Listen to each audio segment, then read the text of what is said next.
भगवान श्रीकृष्ण प्रसन्न झाल्यावर म्हणले, माग मीरा तुला काय पाहिजे? देवा तुम्ही मला मिळालात, तुम्ही भेटलात, मला काहीही नको, मला कशाची अभिलाषा नाही. तुमच्या दर्शनाची, तुमच्या भेटीची उत्कंठा होती, मला बस हेच सर्व काही. तरी भगवंत मीरेला या ठिकाणी म्हणू लागले, माग मीरा काय पाहिजे? त्यावेळेस संत मीराबाईंना मागितलंय, काय मागितलंय? भगवान श्रीकृष्णा, कितीही जन्म मला असतील, प्रत्येक जन्मात तुझं मला विस्मरण होऊ नये, तुझा विसर पडू नये, अशा प्रकारचं मला तू दुःख दे. काय ते म्हणले? काय मागितलं? आपण काय मागतो? सुख. तिनं काय मागितलं? दुःख.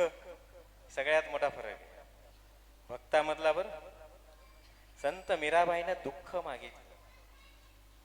परमेश्वर तथास्तु तर म्हणले, पण नंतर परमेश्वरानं प्रश्न केला, मीरा तू दुःख का मागितलं? जगातली तू पहिली भक्त आहेस जिनं फक्त दुःख मागितलं. जगातली, विश्वातली तू पहिली भक्त आहेस, तू मला दुःख मागितलंय. सगळे माझ्याकडे सुख मागायसाठीच येतात, आनंद मागायसाठीच येतात, लक्ष्मी मागायसाठीच येतात, पण तूच एक अशी आहे की तू दुःख मागितलं का? त्यावेळेस मीराने सांगितलं, भगवंता मला सांगा, माणूस देवाचा धावा केव्हा करतो? केव्हा करतो? दुःखामध्ये करतो की नाही? एखाद